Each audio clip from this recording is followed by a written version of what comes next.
ගීතයක් ඔබ හැමෝම අසා ඇති ගීතයක්. ආචාර්ය රත්නශ්‍රී විජේසිංහන් මේ ගීතය රචනා කරන ඔස්ටින් මුණසිංහ විසින් සංගීතවත් කරනවා. මේ ගීතයේ පිළිබඳව අපි මෑත කාලේ වර්තමානයේ දකින විවිධ විදිහේ විචාර එක විචාර මේ ගීතය ගැන කතා කරනවා. නමුත් මට හිතෙන්නේ ආචාර්ය රත්නශ්‍රී විජේසිංහන්ගේ භාෂාව පිළිබඳව මනවින් කතා කරන්න පුළුවන්. නිවසේ තනි වුණු කාන්තාවකගේ සිතුවිලි සමුදාය ඉතා ව්‍යක්ත විදිහට රචනා වුණු අවස්ථාවක් හැටියට හඳුන්වන්න පුළුවන්. සාම්පුරුෂයා නිවසේ නැහැ. මේ ගීතයට අනුව නම් ඔහු බැල් රකින්න ගිහිල්ලා හේනක් හදාගෙන ඒ හැමදාම රාත්‍රියට මේ හේනට යනවා බවුබෝග ආරක්ෂා කරගන්න. ඇය තනියම ගෙදර ඉන්නේ. ආන්නේ අවස්ථාවේ ඇයට හිතෙන සිතුවිලි හරිම සුන්දරයි. ලියලා තියෙන විදිහ. ඇගේ ජීවිතේ එහෙම සුන්දර බවක් පේන්නේ නැහැ මේ ගීතයට අනුව. පුල්සඳ රැයට ඇවිදින් හේනේ කළුව බිඳ රන් කෙඳිසේම රන්නන් ඉරිඟු විනවද කියලා අහනවා. මේ රාත්‍රී පරිසරයේ හඳ පායලා තියෙනවා. ඇයටත් හඳ පේනවා. ඇයගේ ස්වාමිපුරුෂයා ඉන්න හේනටත් මේ වෙලාවේ හඳ එළිය වැටිලා ඇති. තුන් යම හීන දැක දැක මොටදයි ගෙදර ඉඳ රන් කඳ තාම පැල් රකින්නවද නිදි නැතිද? මේ මානව සංනිවේදනයේ පිළිබඳ හරි අපූර්ව සංකේතයක් අපිට ගේනවා.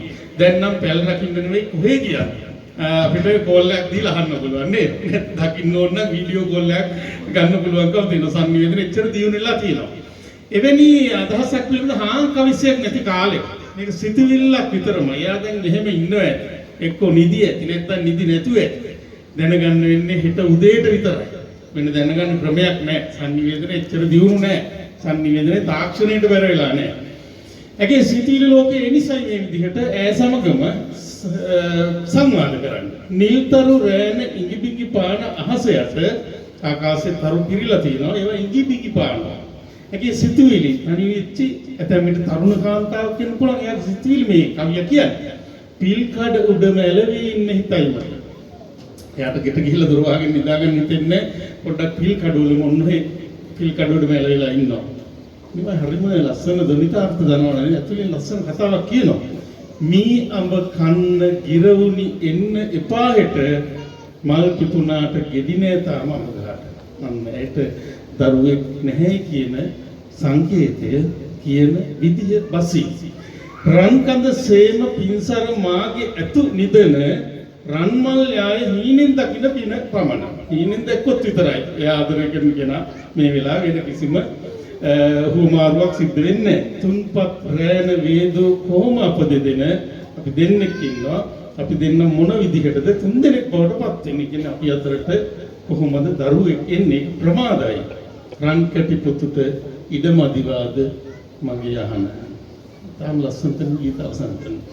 ඒකට මේ සිතුවිලි සමුදාය කවියේ ලියන ආකාරය කොච්චර ලස්සනද.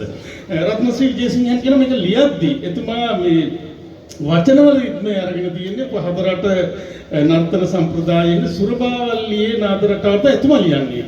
නේ ඒක කොහොමද දැතින් පන්දු උඩටම මින්නෝවලසිනා ඇති සිටනට අද නිවැරදි ලෙසිනා පුන්සඳරට ඇවිදින් හේනි කලුව බිඳ රන් පිදිසේම රන්වන් ඉරිඟු ඉඳිනවද. ඒක මායින් කරන්නේ ඔස්ටින් මුණසිංහන්. එතුමා මේකට වෙනස් විදිහේ ස්වාධීන තනුවක් නිර්මාණය කරනවා. ඒක තමයි අපි ගීතයක් හැටියට අහන්නේ. කෙසේ නමුත් මානව සංනිවේදනය පිළිබඳ එකල ජන ජීවිතය පිළිබඳ එකල ජන ජීවිතයේ හැඟීම් ඇති වුණු ආකාරය පිළිබඳ බොහොම ලස්සන හරස්කඩක් මේ ගීතයේ තියෙනවා. අද මෙවැනි ගීතයක පසුබිමක් ලියවෙන පසුබිමක් ඇති වෙන්නේ මොකද අපේ සිතිවිලි ක්ෂණිකව අපිට අනිත් කෙනාට පත් කරන්න පුළුවන්. ඒ නිසා මෙවැනි ගීතයක් බිහි වෙන්න විදිහක් නැහැ. මේ අතීතයේ ස්පර්ශ කරන්නේ නැතුව වර්තමාන සමාජය. කොහොමත් මේක අපේ ගීත සාහිත්‍යයේ බිහිවුණු තාමත්ම විශිෂ්ට ගීතයක් හැටියට හඳුන්වන්න පුළුවන්. අපි දෙන්න මේ වගේ වැඩසටහන් මම හිතන්නේ එළියේ 200කට වැඩි කරලා ඇති. වැඩි ඇති. අද තමයි පද පෙළක් රිද්මයකට කිව්වේ. සාමාන්‍ය පුළුවන්. සාමාන්‍යයෙන් නෙවෙයි මම හිතන්නේ හොඳටම පුළුවන්. ජීවිතේ පළවෙනි වතාවට තමයි මස්සිබුල වචන පෙළකට රිද්මයක් දාලා කියනවා ඇහුව අද දවසේ. ඒකත් අපි යමු ගීතයට යලිත් අපි ආරාධනා කරන්නේ. ඔබේ ආදරේ දිනගත් ගායන ශිල්පියා. රුවන්දිකා